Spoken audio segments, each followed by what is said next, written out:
ایران سے جنگ بندی برقرار ہے، آبنائے ہرمز کی ناکہ بندی کر رہے ہیں۔ ایران تیل فروخت نہیں کر سکے گا۔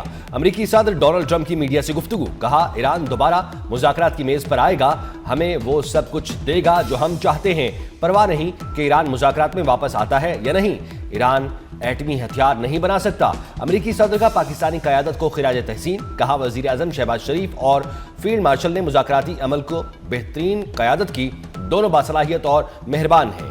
جنگ بندی کا مطالبہ کرنے پر ٹرمپ کی پوپ لیو پر تنقید، پوپ لیو کو کمزور اور خوفناک قرار دیا اور کہا کہ جرم کے معاملے میں پوپ لیو کمزور ہے۔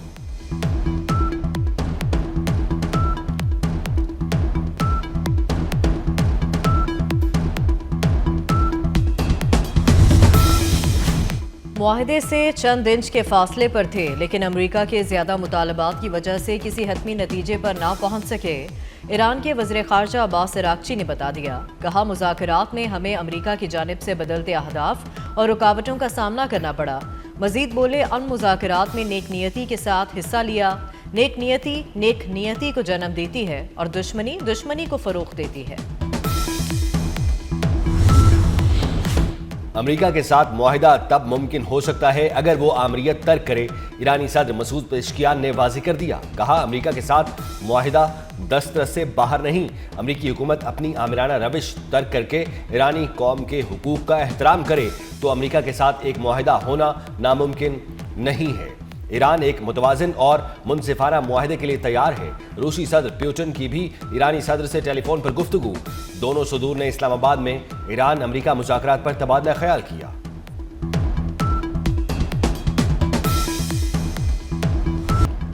آبنۂ ہرمز کی ناکہ بندی کا نفاذ آج شام سے شروع ہوگا۔ سینٹ کام کا اعلان، ایرانی بندرگاہوں سے آنے اور جانے والے جہازوں پر عارضی پابندی ہوگی۔ خلیج عرب اور خلیج عمان میں ایرانی جہازوں کی نقل و حرکت متاثر ہوگی۔ دیگر ممالک کے پورٹ سے جہازوں کی آمد و رفت جاری رہے گی۔ کشیدگی بڑھی تو تیل کی عالمی منڈی میں اس کے اثرات کئی گنا بڑھ سکتے ہیں۔ ایرانی اسپیکر باقر کالیباف نے خبردار کر دیا، کہتے ہیں امریکی عوام جلد آج کی موجودہ پیٹرول قیمتوں کو ترسیں گے۔ نام نہاد محاصرے کے بعد آپ کو $4 سے $5 فی گیلن پیٹرول بھی سستا لگے گا۔ امریکیوں نے ایک بار پھر ہمارے ارادوں کا امتحان لیا تو ہم انہیں بڑا سبق سکھائیں گے۔ آبنائے ہرمز کے قریب فوجی بحری جہاز نہ آئیں، ایرانی پاسداران انقلاب نے خبردار کر دیا، کہا آبنائے ہرمز کنٹرول سمارٹ مینجمنٹ میں ہے، فوجی جہاز کی آمد سیز فائر کو توڑنا تصور ہوگی، آبی گزرگاہ کے قریب آنے والے کسی بھی فوجی جہاز سے سختی سے نمٹا جائے گا۔ برطانیہ کا آبنۂ ہرمز کی ناکہ بندی میں شامل ہونے سے انکار۔ برطانوی حکومت کے ترجمان کا کہنا ہے کہ آبنۂ ہرمز میں جہاز رانی کی آزادی اور ہرمز کھلنے کی حمایت کرتے ہیں۔ یہ عالمی معیشت اور ملک میں مہنگائی کا دباؤ کم کرنے کے لیے ضروری ہے۔ آبنۂ ہرمز کے لیے کوئی ٹول عائد نہیں ہونا چاہیے۔ برطانیہ دیگر شراکت داروں کے ساتھ جہاز رانی کے تحفظ کے لیے اتحاد بنانے پر کام کر رہا ہے۔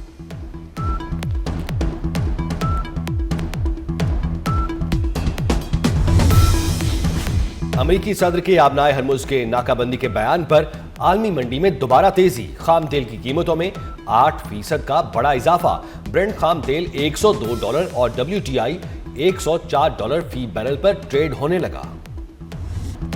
پاکستان اسٹاک ایکسچینج میں شدید مندی، 100 انڈیکس میں 4736 پوائنٹس کی کمی، انڈیکس 1,62,455 پوائنٹس پر آ گیا۔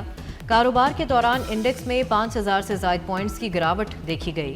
ایشیائی مارکیٹوں میں مندی کا رجحان، ٹوکیو، شنگھائی اور تائیوان کی اسٹاک مارکیٹوں میں مندی۔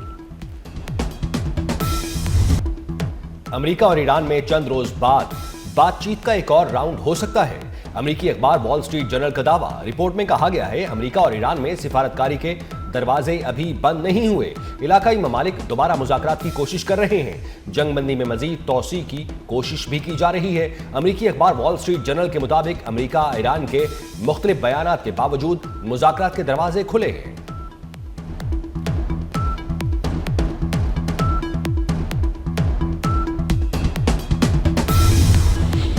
مذاکرات کے لیے پاکستان کا انتخاب مثبت سفارتکاری کی وجہ سے کیا گیا۔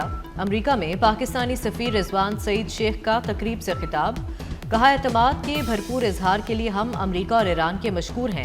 پاک امریکہ تعلقات محض اختیاری نہیں بلکہ اہم ضرورت ہیں۔ پاکستان اپنی مخلصانہ کوششیں جاری رکھے گا۔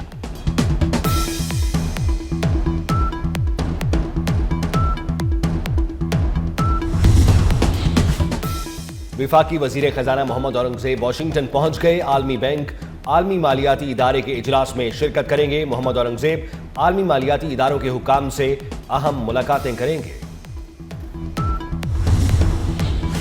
وزیر اعلیٰ خیبر پختونخوا سہیل آفریدی کے ناقابل ضمانت وارنٹ گرفتاری جاری۔ اسلام آباد کی سیشن کورٹ کا سہیل آفریدی کو گرفتار کر کے پیش کرنے کا حکم۔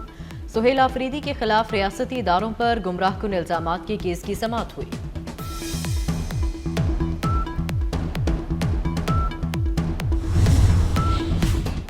رواں سال کی دوسری قومی انسداد پولیو مہم شروع کر دی گئی۔ مہم 19 اپریل تک جاری رہے گی۔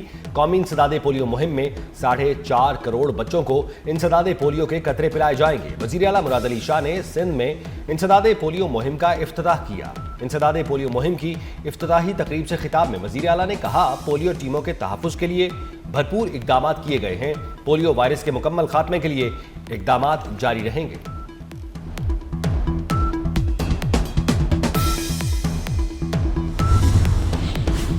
خاتون اول آصفہ بھٹو زرداری کی ملکگیر پولیو مہم میں عوام سے تعاون کی اپیل۔ عوام آج سے شروع ہونے والی ویکسینیشن مہم میں بھرپور تعاون کریں۔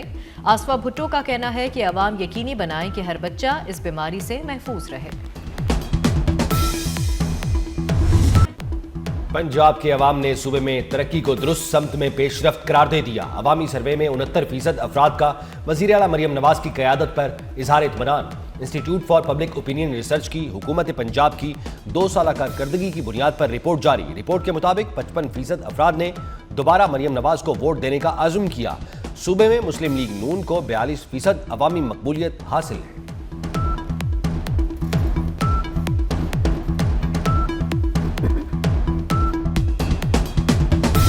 کراچی میں ثانوی تعلیم بورڈ کے تحت امتحانات کا سلسلہ جاری۔ نقل مافیا کی میٹرک بورڈ کراچی کو شکست، امتحانی پرچہ آؤٹ ہونا معمول بن گیا۔ امتحان کے تیسرے روز 9ویں جماعت حیاتیات کا پرچہ امتحانی وقت سے قبل آؤٹ ہو گیا۔ چیئرمین میٹرک بورڈ غلام حسین سوہو کی چیکنگ کے لیے طالبات کے برقعے نہ اتروانے کی ہدایت۔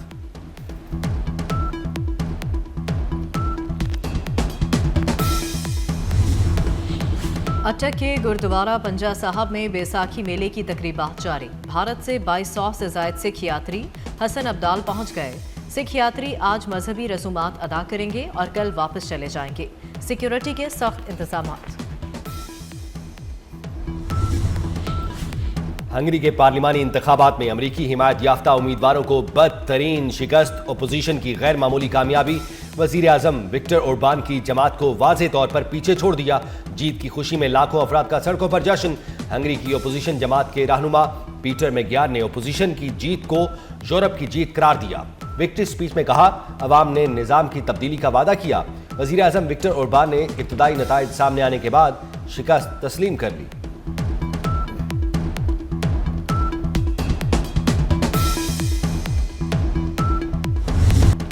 یہود و ہنود گٹھ جوڑ پر مودی سرکار شدید تنقید کی زد میں۔ پاکستان خطے کے بحران میں کلیدی کردار ادا کرنے میں پیش مشرق وسطیٰ میں امن کے لیے پاکستان کے تعمیری کردار کا عالمی سطح پر اعتراف، جبکہ دوگلی پالیسیوں کے باعث بھارت شدید بوکھلاہٹ کا شکار ہے۔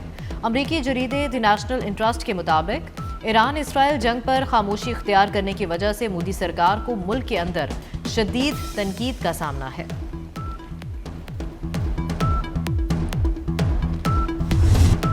افغان طالبان رجیم نے آزادی صحافت کا گلا گھونٹ دیا۔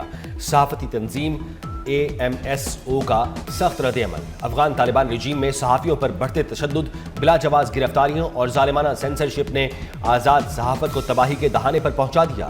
افغانستان میڈیا سپورٹ آرگنائزیشن کا افغان طالبان کے زیر حراست صحافیوں کی حالت زار پر شدید تشویش کا اظہار۔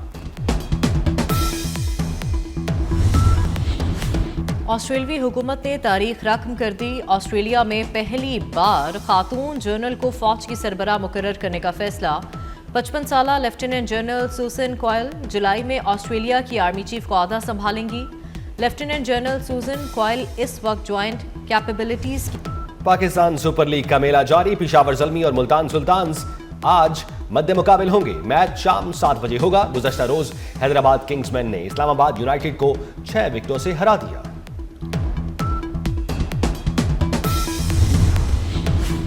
گلوکارہ آشا بھوسلے کی آخری رسومات آج ادا کی جائیں گی۔ آشا بھوسلے گزشتہ روز دل کا دورہ پڑنے کے باعث بھارت کے شہر ممبئی کے ہسپتال میں دم توڑ گئی تھی۔